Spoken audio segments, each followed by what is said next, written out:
Hello everyone. 3,000 people will clear mains this time. 15,000 people will appear in mains. That means 20% लोग ही mains clear करेंगे. 80% लोग जो हैं वो मेंस में फेल हो जाएंगे. कई बार ऐसा होता है कि लोग रिपीटेडली मेंस फेल करते हैं और कई बार ऐसा होता है कि लोग पहली बार में मेंस निकाल लेते हैं. तो ऐसी मेंस में क्या क्या मिस्टेक्स होती हैं जो हमें अवॉइड करनी चाहिए, वो हम इस वीडियो में देखेंगे. और इसके अलावा अगर आप फर्स्ट टाइम आ रहे हैं तो 95% आपके चांसेस हैं कि आप मेंस में फेल होंगे. तो ये जो गलतियाँ जो सीखते हैं लोग रिपीटेड मेंस देके, वो उन गलतियों को मैं बताऊँगा और आप एक-एक करके ध्यान दें और इनको रिज़ॉल्व कैसे करेंगे, सॉल्यूशन क्या है इनका, वो भी मैं इस पूरी वीडियो में डिस्कस करूँगा. तो चलते हैं. सबसे पहली गलती जो है, वो है क्वालिटी ऑफ आंसर्स.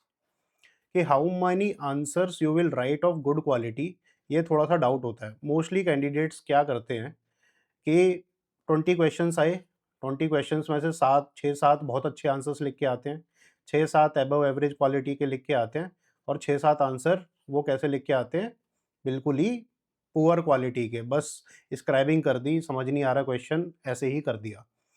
उस केस में मेंस तुम्हारा लटक जाएगा, उस सब्जेक्ट में तुम्हारे 60-70 नंबर बनेंगे और मेंस नहीं क्लियर होगा. जीएस में 400 प्लस लाना बहुत ज़रूरी है अगर आपको मेंस क्लियर करना है तो. ठीक है, ऑप्शनल ऐसे marks varies, but GS is mostly predictable. तो इसमें 400 प्लस लाना कैसे भी करके ज़रूरी ही है. दूसरी चीज़, demand versus knowledge. That means whatever you read, जो भी आपको पढ़ाया गया है या जो आपने पढ़ा है, आप उसको डंप करने की कोशिश करते हो वहाँ पर, instead of looking for the demand. That means आपकी जो अंडरस्टैंडिंग है क्वेश्चन की, वो पुअर होती है और जो आपने पढ़ा है, जो रट्टाफिकेशन करा है, जो नोट्स बनाए हैं, आप उन्हीं पे ज़्यादा रिलाई करते हो. At the point thinking, common sense का आप एग्जाम पॉइंट पे कम यूज़ करते हो और कोचिंग वाले भी आपको यही बताते हैं कि कॉमन सेंस का आप यूज़ मत करो, जो आपने पढ़ा है उसी को डंप करके आओ. तो यहाँ पर कॉमन सेंस लगाने की भी हमें प्रैक्टिस करनी पड़ेगी. कैसे करनी है, क्या करनी है, वो मैं बताऊंगा आगे. तीसरा पॉइंट इसमें सबसे इंपॉर्टेंट है, poor sub part making, lack of understanding of question. अब क्वेश्चन में मान लो 4 सब पार्ट पूछे हैं, आपने 3 लिख के आए हो, तो एक सब पार्ट के मार्क्स कटेंगे. Examiner will not feel satiated. आपका आंसर पढ़ के उसे लगेगा कि यार कंप्लीशन वाली फीलिंग नहीं आ रही. तो यूजुअली आपको 10 में से अगर उसको 5 नंबर देने होंगे तो वो 3 नंबर पे लटका देगा आपको, चाहे आपने कितना भी अपना एफर्ट दिया हो, कितने नंबर ऑफ पॉइंट्स लिखे हों. अगर सब पार्ट आपने क्लियरली डिफाइन नहीं करे हैं डिपेंडिंग अपॉन द क्वेश्चन और एडिशनल उसमें एक्स फैक्टर नहीं डाला है, तो it's a very difficult question. ठीक है, तो आप क्लियर नहीं कर पाओगे उसमें. उस क्वेश्चन में आपने सोचा है कि ये तो मेरे को आता है, मैंने कर दिया, बट आपको आने के बाद भी अगर आपने फुल्ली अंडर क्वेश्चन को अंडरस्टैंड करके सारे सब पार्ट नहीं बनाए तो दिक्कत है. फिर weak and poor point generation habit. Point generation आपको ये बताया जाता है कि ये क्वेश्चन है भाई, इसमें ये पॉइंटर्स हैं, आपने प्रैक्टिस करी है, लेकिन कई बार क्या होता है जब हम राइट करने बैठते हैं तो हमें पॉइंट्स रिकॉल नहीं होते. तो हमारे जो पॉइंट्स हैं वो रिपीटेटिव हो जाते हैं और लिमिटेड नंबर ऑफ पॉइंट्स दिमाग में आते हैं. तो जब भी आप लिखने बैठोगे तो आपके साथ ये हमेशा होगा. अब इसको कंपेंसेट करने के लिए आप क्या करते हो, इसको कंपेंसेट करने के लिए आप एक पॉइंट को पन्ने भरने के लिए लंबा खींचते हो. 4 लाइन का, 5 लाइन का पॉइंट लिखते हो, उसमें एक एग्जांपल डाल दिया तो 5 लाइन का पॉइंट हो गया, जिससे आपके 4-5 पॉइंट, ठीक है, एक सब पार्ट में 2 सब पार्ट लगे तो टोटल 10 पॉइंट्स के आसपास आप लिख के आते हो. ठीक है, कंक्लूजन इंट्रोडक्शन के बाद. लेकिन वो एग्जामिनर जो अगली कॉपी चेक कर रहा है या तुम्हारे से पहले कॉपी चेक करी है उसने, अगर वो बहुत अच्छी कॉपी है तो उसे वो साइटेशन वाली फीलिंग नहीं आएगी, तो आपके हर मतलब क्वेश्चन में वो लटकाता जाएगा नंबर. और 3-4 क्वेश्चन अगर आपने एवरेज क्वालिटी के उसे मिल गए तो उसका माइंडसेट ये बन जाएगा, ये कॉपी उतनी अच्छी नहीं है जितनी प्रीवियस कैंडिडेट की थी. तो आपका अच्छा भी आंसर आपने बीच में कोई लिखा होगा, बहुत ही ब्यूटीफुल आंसर लिखा होगा, उसमें भी आपको जो 6 नंबर मिलने चाहिए थे 10 में से, उसमें भी आपको 4 नंबर 5 नंबर पे लटकाएगा, जिससे आपकी ओवरऑल परफॉर्मेंस रिड्यूस होगी. ठीक है, तो ये सारे इन सिंक हैं. तो 20 क्वेश्चंस में से जो 20 क्वेश्चंस हैं पेपर में आ रहे हैं, उसमें से आपको 12 से 15 point questions above average quality के, एक्सीलेंट क्वालिटी के लिखने पड़ेंगे. 4-5 क्वेश्चन आप अबव एवरेज, एवरेज कर सकते हो, नो डाउट, बट आपको मैक्सिमम क्वेश्चंस 15 क्वेश्चन जो प्रेडिक्टेबल आ रहे हैं, जो सिलेबस में से आ रहे हैं और जो तुमने पढ़ा हुआ है, वो तो आपको बहुत अच्छे से लिखने हैं, प्रिपेयर्ड होके लिखने हैं, ठीक है? 5वां सबसे बड़ा पॉइंट है, क्योंकि ये 80 दिन की प्रिपरेशन है, जिसमें से 10 दिन आप ऐसे निकाल दो अपने, ठीक है? लास्ट के टाइम के रिवीजन के, तो 70 दिन की प्रिपरेशन है। 70 दिन की प्रिपरेशन में आप क्या करते हो, कुछ ना कुछ टॉपिक छूट जाता है। जैसे कि आपने लेट्स से सोशल जस्टिस छोड़ दिया, या फिर आपने इंटरनल सिक्योरिटी छोड़ दिया, या फिर आपने साइंस एंड टेक छोड़ दिया। तो ये सब टॉपिक्स अगर आप छोड़ रहे हो, तो ये आपको कॉस्ट करते हैं बहुत सारे मार्क्स। जीएस 3 में स्कोर लाना आज की डेट में बहुत मुश्किल हो जा रहा है। क्यों हो जा रहा है? क्योंकि इतना बड़ा सिलेबस है, लोगों को लगता है कि भई क्या-क्या पता नहीं क्या-क्या पढ़ना पड़ेगा उसमें। इतने बड़े-बड़े नोट्स हैं कोचिंग्स के, ठीक है? तो आप ये सोचते हो कि भई ये तो कंप्लीट नहीं हो सकता, इसलिए कुछ लोग छोड़ के चले जाते हैं, इसीलिए कम नंबर आते हैं। और अदर फैक्टर्स तो हैं ही हैं। Then quantity also matters in number of points. आपको मिनिमम 10 मार्कर क्वेश्चन में 15 पॉइंट लिख के आने पड़ेंगे, 15 मार्कर क्वेश्चन में एटलीस्ट 20 पॉइंट्स लिख के आने पड़ेंगे, and those points should not be repetitive. अब पॉइंट्स का क्या मतलब है? आप अपनी एनालिसिस दे रहे हो, उसका रीजन, सॉल्यूशन, इन पॉइंटर्स दे रहे हो। अगर आप इतने सारे पॉइंट्स लिख के आ रहे हो, अब आप बताओ कि आपके पास क्या स्कोप है कि एक पॉइंट को तुम 3 से 4 लाइन में लिख के आओ? नहीं। So you should build a quality within your answers that you can write whatever is asked in that point, और जो भी आपका थॉट है उसको कम से कम वर्डों में लिखने की आपके पास प्रैक्टिस होनी चाहिए, ठीक है? Then over use of diagrams, facts, examples. कई सारे कोचिंग्स प्रोवाइड करते हैं लास्ट मिनट पॉइंट्स, वो फैक्ट शीट वगैरह आती हैं, डायग्राम शीट्स वगैरह आती हैं, तो लोग उनको रटने में लग जाते हैं कि वैल्यू एडिशन करना है अपन को। देखो, मैं आपको बताता हूँ, कई सारे टॉपर्स ऐसे रहे हैं इन द पास्ट जिन्होंने वैल्यू एडिशन नहीं करी है, but they have got in the top 10 ranks, ठीक है? शुभम कुमार का आप एग्जांपल ले सकते हो। उन्होंने उतनी ज़्यादा वैल्यू एडिशन नहीं करी थी, but the quality of points are fair. Now quantity of points is also very fair. तो इसका मतलब क्या है कि वैल्यू एडिशन अगर आप कुछ ज़्यादा ही कर लेते हो, मतलब आपने 10 तरीके के डायग्राम सीख लिए, बहुत सारे फैक्ट्स रट लिए, हर पॉइंट में आप फैक्ट डाल रहे हो, तो वो ना आपका आर्गुमेंट को रिप्लेस कर देता है। It replaces the content. उसके बाद कॉपी बहुत हैफेज़र्ड लगने लग जाती है। एग्जामिनर देखता है कि इसको सब आता है, लेकिन इसने जो क्वेश्चन है उसकी डिमांड को फुलफिल नहीं करा है, अपने आर्गुमेंट्स नहीं दिए हैं इसने। तो value addition is only to support the answer, it is not the answer, it is to support the answer. तो दैट मीन्स अगर आप वैल्यू एडिशन कर रहे हो, तो आप 4-5 एग्जांपल्स एट मैक्स उसमें डाल सकते हो। 2-3 फैक्ट इंट्रोडक्शन में डाल दिया, कंक्लूजन में डाल दिया, ठीक है? It is more than enough. और जो मोस्ट रेलेवेंट फैक्ट्स हैं वो तो आपको पता ही होते हैं यूजुअली, तो आपको इतना ज़्यादा क्रैमिंग करने की ज़रूरत नहीं है। जितना ज़्यादा आप क्रैम करोगे उतनी ज़्यादा आपकी कॉमन सेंस लूज होगी, उतनी ज़्यादा आप नॉलेज डंपिंग करने की कोशिश करोगे, तो वो बहुत डिफिकल्ट होता है उस केस में नंबर लेके आना, ठीक है? ये सारे एक्सपीरियंस से मैं बता रहा हूँ आपको, ठीक है? मैंने भी 6 मेंस लिखे हैं। दो उम, फिर 8वां पॉइंट है, जो 80 दिन है उनको मिसमैनेज किया जाता है। इसका मैं पूरा प्लान बताऊँगा आपको कि कैसे जो 80 दिन है उनको बेस्ट यूटिलाइज़ आप कर सकते हो। कई बार क्या होता है, स्टूडेंट पैनिक हो जाते हैं, ठीक है? जिन्होंने रिपीटेड अटेम्प्ट्स होते हैं वो भी झांसे में आ जाते हैं कि भई going here and there for coaching, इसके नोट्स मिल जाएँ, उसके नोट्स मिल जाएँ, यहाँ से क्रैब कर लूँ, वहाँ से क्रैम कर लूँ, ये पॉइंट यहाँ से देख लूँ, शॉर्ट्स वगैरह आते रहते हैं, उनको देखते रहते हैं। तो क्या होता है कि रीडिंग में बहुत ज़्यादा टाइम चला जाता है अपना, कि सिलेबस कंप्लीशन या सिलेबस रिवीजन में बहुत ज़्यादा टाइम चला जाता है, because of the hesitation, because of the lack of inertia of answer writing. Usually क्या होता है, लास्ट के 2-3 हफ्ते में आप आंसर राइटिंग शुरू करते हो, और रेयरली ऐसा होता है कि आप एक दिन में 40 क्वेश्चन लिखने की प्रैक्टिस कर रहे हो। मैंने बहुत ही कम कैंडिडेट्स ऐसे देखे हैं जो 40 क्वेश्चन एक दिन में लिख पा रहे हैं, जिसकी वजह से क्या होता है, लास्ट के पॉइंट पे जब आप लिखने की कोशिश करते हो तो हैंड पेन, हाथ में दर्द मारता है, ब्रेन क्लॉग हो जाता है लिखते टाइम, पुअर स्पीड, आपने सब कुछ पढ़ा है उसके बाद भी आपकी स्पीड नहीं आ रही, पॉइंट जनरेट नहीं हो रहे, एग्जाम टेम्परामेंट के इश्यूज आ जाते हैं कि भाई बैठा नहीं जा रहा 3 घंटे अपने से, ठीक है? लो कॉन्फिडेंस, ये सब इश्यूज आते हैं अगर आपने मिसमैनेज किया है। सॉल्यूशन मैं आपको बताऊंगा। Failure to complete paper, complete paper आप नहीं कर पाते because of those above issues, तो it is your biggest problem, है ना? सब लोग जो है 100-150 नंबर का तो मिनिमम छोड़ के आते ही हैं, जिनका मेंस क्लियर नहीं हो रहा है। तो ये आपको देखना है कि पेपर कंप्लीट करना है। अब पेपर कंप्लीट करने की सबसे बड़ी बाधा क्या है? That is perfection. आप किसी भी आंसर को परफेक्ट लिखने की कोशिश करते हो। हाँ, बेटर आंसर एक्सीलेंट होने चाहिए, but perfect answer, there is no perfect answer. UPSC ने नहीं बोला कि भाई ये हमारा परफेक्ट आंसर है। हो सकता है आपकी नज़र में जो एवरेज आंसर है जो आप लिख रहे हो वही यूपीएससी की नज़र में परफेक्ट हो। The question demand is fulfilled, it is substantiated by 5-6 pointers of examples और फैक्ट्स। ठीक है, आपने सारे इश्यूज डिस्कस कर लिए हैं, 4-5 इश्यूज मेजर मेजर डिस्कस कर लिए हैं, 4-5 आपने वे फॉरवर्ड दे दिए हैं, गवर्नमेंट स्कीम्स आपने कर दी हैं, गुड कंक्लूजन वे फॉरवर्ड आपने लिख दिया है, तो that is more than enough in a very good answer. It is near to perfect. आप परफेक्ट आंसर बनाने की कोशिश मत करो, क्योंकि बगल वाला जो है बहुत अच्छे डायग्राम बना के आ रहा है, बहुत अच्छे टेबल्स बना के आ रहा है। ठीक है, आपका आंसर भी परफेक्ट हो सकता है, आप यूपीएससी की नज़र में बेसिकली। ठीक है, तो ये आपको करना है।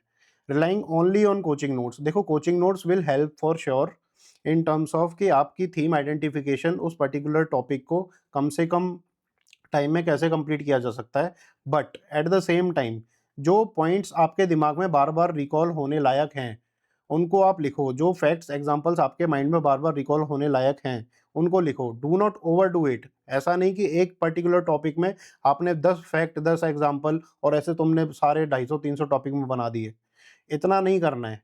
4-5 मेजर मेजर एग्जांपल और 3-4 मेजर मेजर फैक्ट्स आपको पता होने चाहिए, दैट्स इट। इतना मोर देन इनफ है मेंस की प्रिपरेशन के लिए। तो ये सारी चीज़ें आप ध्यान में रखोगे तो आप अगर फर्स्ट टाइम भी मेंस दे रहे हो तो आपकी निकलने की प्रोबेबिलिटी बहुत ज़्यादा बढ़ जाएगी। ठीक है? अब बात करते हैं कि इन 80 दिन को कैसे मैनेज करना है। ठीक है? ये पूरा वीक वाइज़ प्लान है, week wise and day wise. देखो यहाँ पर डेट भी लिखी है, 1 तारीख से अपना शुरू है, 3-4 दिन सबने रेस्ट लिया होगा। ठीक है? इसलिए मैंने भी इस पे डिस्कशन नहीं करी है। आप पर्टिकुलर डे में क्या करोगे वो लिखना है यहाँ पर। अब करना कैसे है मैं आपको बताता हूँ, सिंपल सी चीज़ है यहाँ पर। पहली चीज़ कि आपको कल से ही आंसर राइटिंग शुरू कर देनी है। अब आंसर राइटिंग जब आप शुरू करोगे तो कैसे करोगे कि भाई आपने तो पढ़ा ही नहीं, कैसे करोगे? देखो थीम वाइज़ सिलेबस डिवीज़न है। आप एक थीम को पकड़ो, उस थीम को रीड करो और उसके पीवाईक्यूज़ देखो, उसके बाद उस थीम पे एक क्वेश्चन को लिख लो।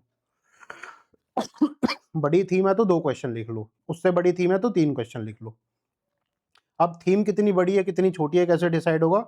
Number of PYQs that has been asked in the last 12 years.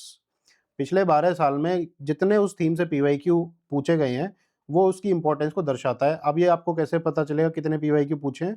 वो पीवाईक्यू शीट्स मैं प्रोवाइड करता हूँ, आप उसमें देख लीजिएगा। ठीक है? अब जैसे यहाँ पर 2 हफ्ते हैं, 3 हफ्ते हैं, 4 हफ्ते हैं, तो जून एंड तक अपने 4 हफ्ते होते हैं बेसिकली। तो इसमें आपको क्या करना है कि 2 GS papers you need to finish because there is no time.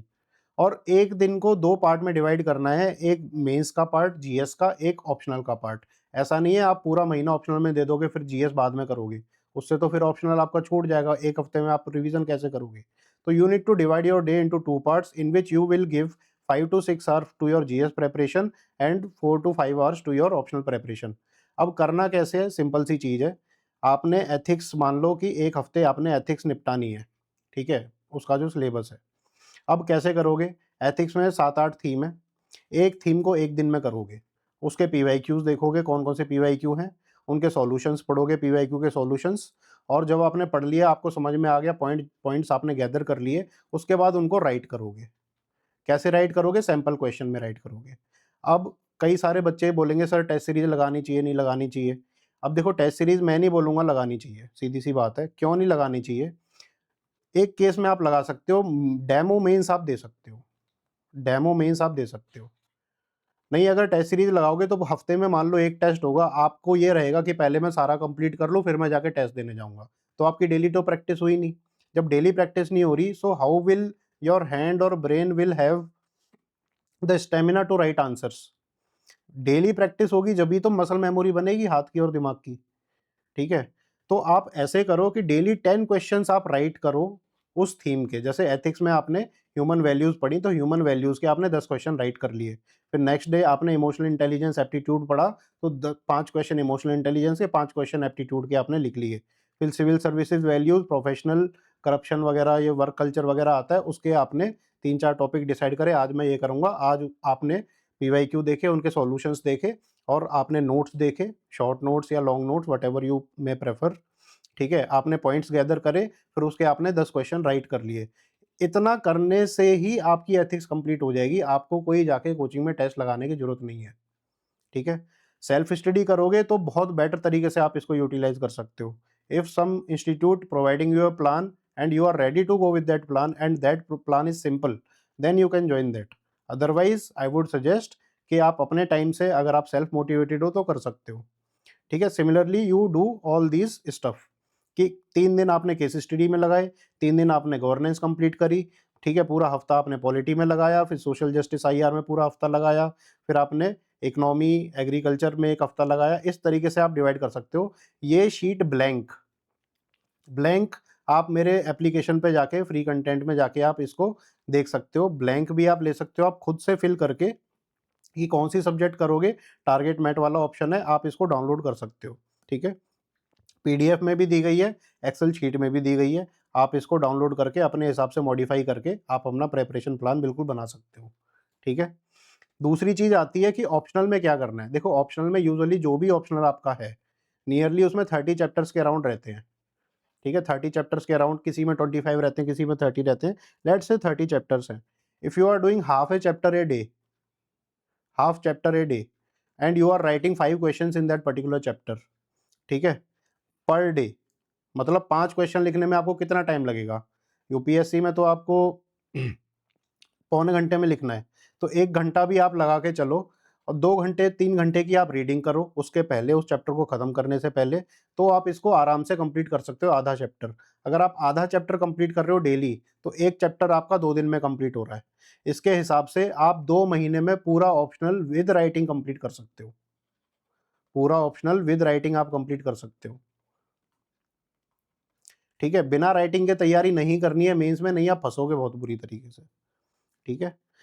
अब जब भी आप ये क्वेश्चंस लिखो, मतलब जो भी आप सैंपल क्वेश्चन लिख रहे हो बना के, या फिर आप मेरे क्वेश्चंस जो मैं प्रोवाइड करता हूँ, मैं 600 क्वेश्चन प्रोवाइड करता हूँ, ठीक है। आप मेरी एप्लीकेशन पे जाके उसको एक्सेस कर सकते हैं, ठीक है। क्वेश्चंस आप एक्सेस कर सकते हैं बट विद सॉल्यूशंस, ऑब्वियसली आपको जो कोर्स परचेज है परचेज वाला, उसमें लेना पड़ेगा। तो आप क्वेश्चन सेल्फ प्रैक्टिस करो। ये 600 क्वेश्चन आपने जीएस के लिख लिए, जीएस 1 2 3 4 के, और ये 600 क्वेश्चन अगर आप 10 क्वेश्चन डेली लिख रहे हो तो it will take 60 days. That means by July and you will be completed with all the syllabus in writing. Sunday को आप ऐसे के लिए छोड़ो, हमारे टोटल जो हैं 11 वीक्स हैं, 11 वीक्स हैं, तो 11 दिन आप ऐसे में दे रहे हो तो it is more than enough for ऐसे, ठीक है। डेली आप 2 थीम उठाओ ऐसे की, मतलब डेली मतलब एवरी संडे 2 थीम उठाओ, उन 2 थीम को स्टडी करो और उन पे 2 ऐसे लिखो, ठीक है। It will take you 3 hours to write 2 essays and it will take you 3 to 4 hours to understand that theme and prepare the content, and once your content is prepared then you will be confident in that particular theme, ठीक है। तो theme wise analysis of essays, कितनी themes हैं, वो सब मेरे course का part है। अब बात ये आती है कि ये सब चीज़ें, ठीक है, कहाँ से पढ़ें, फ्रॉम वेयर टू रीड। देखो कोचिंग नोट्स हर कोचिंग प्रोवाइड करती है, किसी के अच्छे हैं किसी के बुरे हैं, ठीक है, मैं भी प्रोवाइड करता हूँ। अब 4 स्टेप प्रिपरेशन ऑफ मेंस है। सबसे पहले थीम आइडेंटिफिकेशन, कि पेपर आ कहाँ से रहा है, पेपर आ कहाँ से रहा है, उसके लिए 250 themes are there which I provide, and in each theme are divided into different kind of syllabus। जैसे कि मैं आपको दिखाता हूँ, ये मेंस का प्रोग्राम है।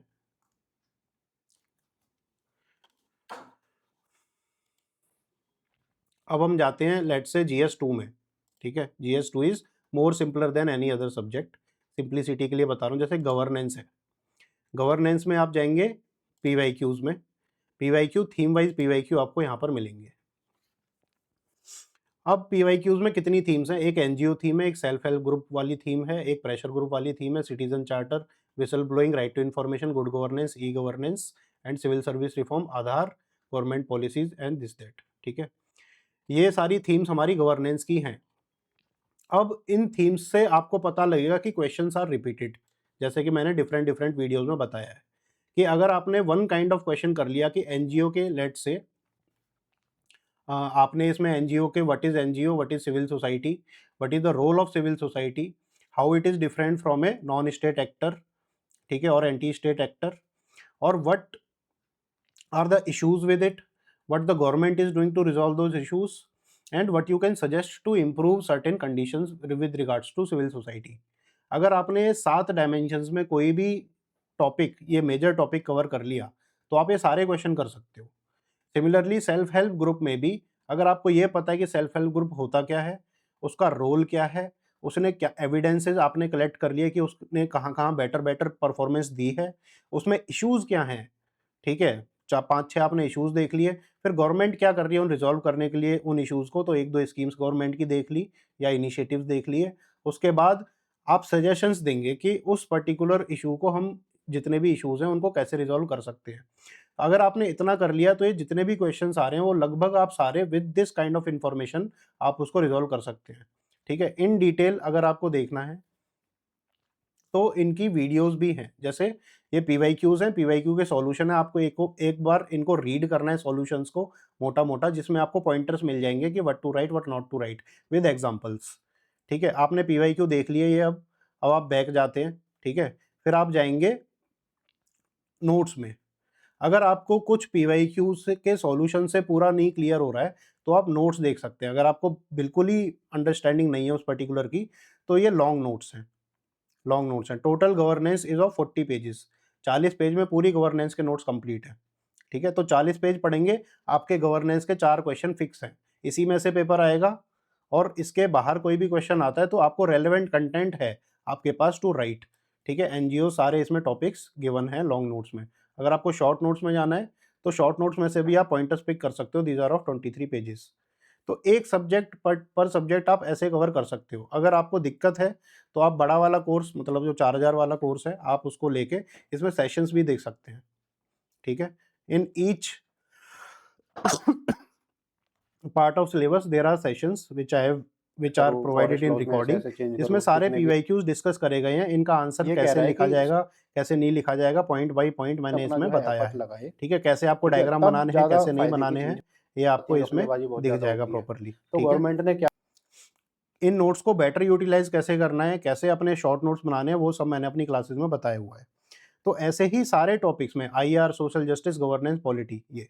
अब आप बोलोगे कि सर ये तो चलो देख लिया पीवाईक्यूज़, अपन को प्रैक्टिस क्वेश्चन कैसे करने हैं? तो सिंपल सा है, जैसे जीएस 2 में, गवर्नेंस में गए, these are practice questions.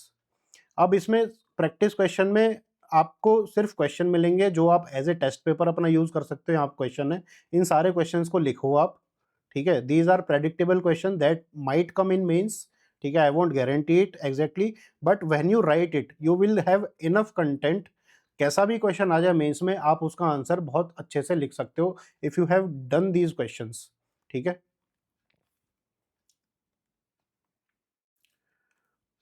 With solutions भी आप अलग से इसको सॉल्यूशन भी देख सकते हो। तो ये सैंपल क्वेश्चंस हैं जो कि प्रेडिक्टेबल क्वेश्चंस हैं जो कि आ सकते हैं यूपीएससी में। आप इन क्वेश्चंस को करेंगे तो आपकी प्रैक्टिस बहुत अच्छी होगी, ठीक है? तो ये सारा मटेरियल आपको मेरे कोर्स में मिलता है और मेरा कोर्स जो है वो, अगर आपको सिर्फ नोट्स चाहिए, क्लासेस की आपको रिक्वायरमेंट नहीं है, मेंटरशिप क्लासेस की, जो भी क्लासेस मैंने रिकॉर्ड करी हैं पर, तो आप इसको 2000 में एक्सेस कर सकते हैं। अगर आपको विद क्लासेस चाहिए तो आप इसको 4000 में एक्सेस कर सकते हैं। एक कैवियाट है, कैवियाट ये है कि I will not be taking any more live classes. अगर ये है कि भाई डेली मैं लाइव आ रहा हूँ तो लाइव क्लासेस नहीं लूँगा। हफ्ते में एक मैं मेंटरशिप सेशन लूँगा जिसमें आपकी परफॉर्मेंस अप्रेज़ल वगैरह वो सब डिस्कस होगा, because I don't have much time, ठीक है? कोर्स का प्राइस इस तरीके से रखा गया है कि आप जो है अपने टाइम में एक-एक सब्जेक्ट को कंप्लीट कर सकते हैं। अगर किसी सब्जेक्ट में पर्टिकुलरली दिक्कत आ रही है, so I will drop my WhatsApp number, you can just drop me a message, I will give you a voice note, ठीक है? और अगर इमरजेंसी सिचुएशन है तो मैं बात भी करने को राज़ी हूँ, मतलब मैं बात भी करूँगा। करता ही हूँ सबसे, वो तो ख़ैर सीधी-सी बात है, ठीक है? तो आप इस कोर्स को ले सकते हो, नहीं तो जो मैंने प्लान बताया आप इस स्प्रेडशीट को अपना डाउनलोड करो, आप इसमें टॉपिक्स लिखो, आप कौन-कौन से टॉपिक्स या कौन-कौन सी थीम आप करोगे, ठीक है? थीम के बारे में मैं आपको बता देता हूँ, जैसे नोट्स में जाओगे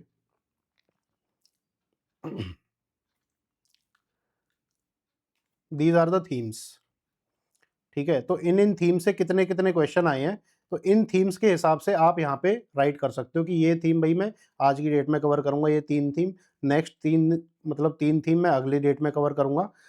तो ये सारी थीम्स जितनी भी हैं, सॉरी ये थीम्स जितनी भी हैं आप कंप्लीट कर सकते हो। तो जीएस 1 की अगर बात करी जाए तो there are nearly 66 themes, 66 themes are there in GS 1, है ना? तो आप इसको थीम वाइज़ कवर कर सकते हो। That means you will be if you are covering GS 1 in let's say 15 days, so you have to complete 4 themes per day.